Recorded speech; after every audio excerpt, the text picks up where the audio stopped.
Bismillahirrahmanirrahim. Assalamualaikum warahmatullahi wabarakatuh.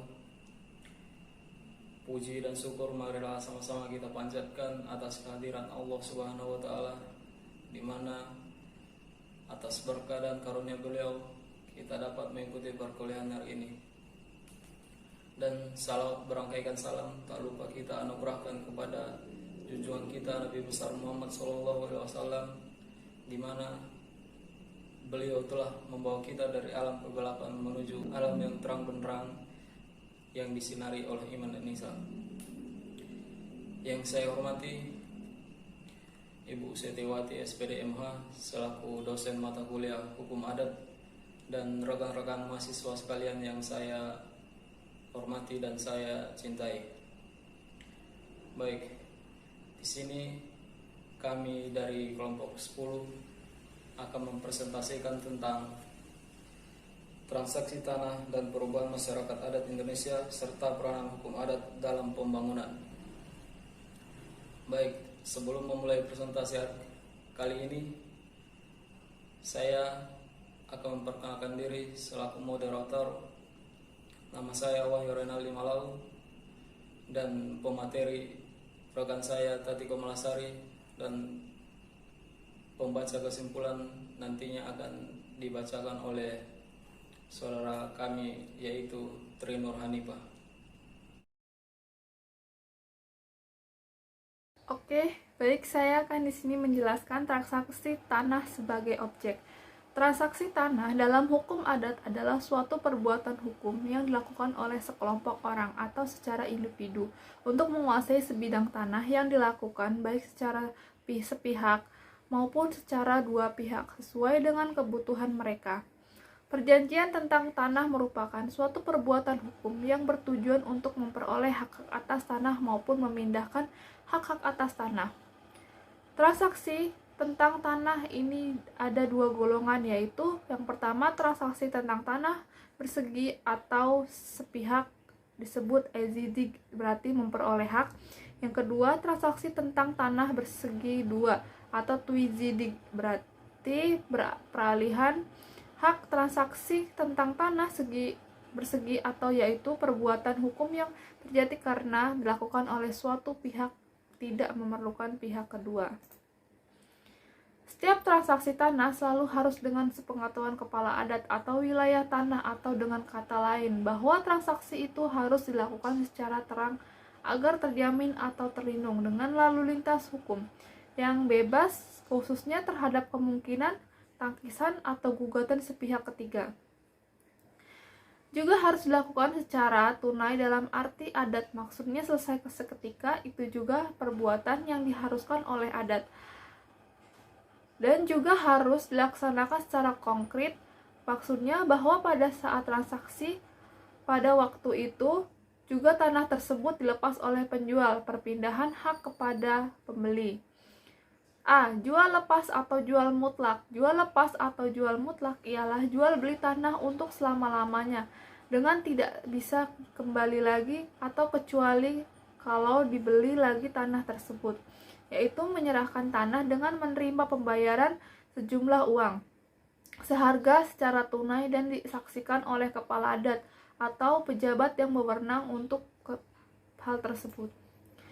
B. Jual gadai. Jual gadai Indonesia, menggadai Minangkabau, odol Sende Jawa, mengejual akad atau gade Sunda, yaitu menyerahkan untuk menerima membayar sejumlah uang secara tunai dengan ketentuan si penggadai yang punya tanah tetap berhak atas pengembangan tanahnya dengan jalan menembusnya kembali, yaitu dengan mengembalikan uang gadai.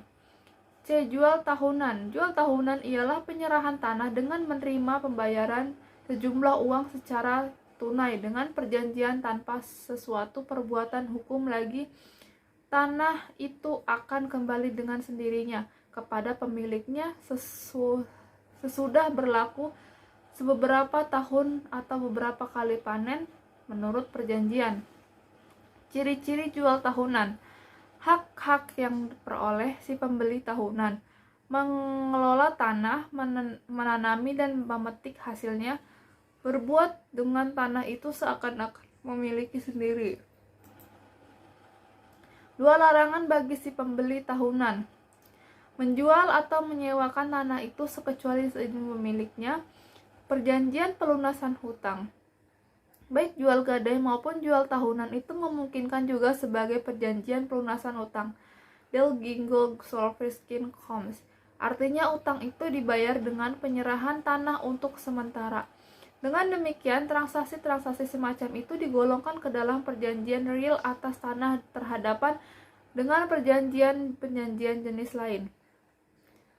Yang pertama, perjanjian yang biasanya digolongkan ke dalam transaksi yang bersangkutan dengan tanah, di mana tanah merupakan faktor penting namun tidak dapat disebut objek transaksi dan tidak bermaksud seperti pada transaksi jual. 2. Perjanjian di mana tanah tidak memegang peranan, di mana tidak terdapat perbuatan tunai melainkan perbuatan kredit. Transaksi di mana tanah hanya bersangkut saja. Dalam transaksi tanah di mana tanah hanya bersangkut saja tidak terjadi pemindahan pemilihan tanah. Yang termasuk dalam transaksi di mana tanah hanya bersangkut saja ialah yang pertama sewa menyewa, yang kedua transaksi bagi hasil atau maro, mertelu, dan ketiga tanah sebagai jaminan atas pinjaman uang dan tanggung jawab tanah.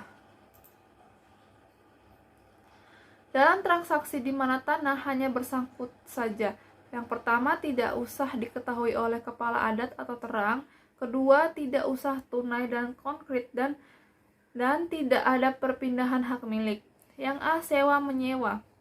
Sewa menyewa adalah sebagai jenis perjanjian tersendiri. Sewa menyewa dapat diartikan sebagai mengizinkan orang lain mengerjakan tanah atau tidak mendiami tanah yang berada di lawan kekuasaan dengan keseharusan membayar sejumlah uang tertentu sebagai uang sewa sesudah setiap jangka waktu tertentu, setiap bulan atau setiap tahun atau setiap panen, dan konsekuensinya bahwa sesudah pembayaran itu transaksi tersebut dapat diakhiri.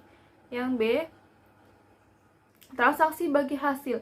Pada dasarnya, transaksi bagi hasil ini dapat punya tanah A, tetapi tidak punya waktu atau semangat untuk mengusahakan sendiri sampai menghasilkan, tapi berkeinginan untuk memungut hasilnya.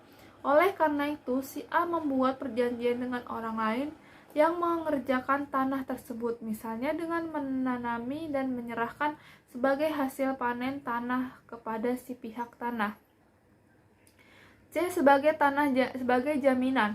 Tanah sebagai jaminan atau perjanjian pinjaman uang dengan tanggungan tanah ialah suatu perjanjian di mana seorang yang berutang berjanji selama utangnya belum lunas tidak akan membuat transaksi tanah atas tanahnya yang dijaminkan kecuali untuk kepentingan kreditnya.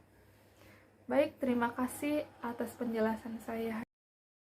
Kesimpulannya adalah proses jual beli tanah dapat dikatakan sesuai dan memenuhi asas terang dan tunai yang bersumber dari hukum adat apabila proses jual beli tanah yang merupakan salah satu cara pengalihan hak atas tanah harus dilakukan dengan dukungan kepala suku atau kepala masyarakat hukum atau juga kepala desa agar perbuatan itu terang dan sahnya ditanggung kepala adat tersebut. Seiring berkembangnya zaman, terdapat perkembangan dari hukum agraria Indonesia. Berkembang ini didasari dengan suatu undang-undang. UU PA menyatakan secara tegas dalam pasal 5 bahwa hukum agraria di Indonesia menganut hukum adat. Menganut di sini dapat diartikan sebagai bersumber, sehingga dapat dikatakan bahwa hukum agraria di Indonesia bersumber dari hukum adat. Berdasarkan perkembangan tersebut, syarat terang atau bukan perbuatan hukum yang gelap yang dilakukan secara bersembunyi-sembunyi dianggap telah dipenuhi bila jual beli tanah tersebut dilakukan di hadapan PPAT dengan menggunakan suatu akta yang ditandatangani para pihak. Akta ini menunjukkan secara nyata perbuatan hukum jual beli tanah dilakukan. Akta ini disebut dengan akta jual beli atau AJB. Syarat tunai dipenuhi bila peralihan hak atas tanah yang memiliki objek jual beli menghasilkan peralihan penguasaan secara yuridis dan secara fisik sekaligus serta disertai dengan adanya pembayaran secara bersamaan. Asas terang dan tunai tersebut telah diturunkan menjadi norma-norma hukum yang dimuat dalam peraturan perundang-undangan yang bersifat Cukup sampai wajib di sinilah dipenuhi presentasi saat kami proses kali jual ini. beli tanah berlangsung. Mohon maaf apabila ada kesalahan. Kami akhiri dengan membacakan wassalamualaikum warahmatullahi wabarakatuh.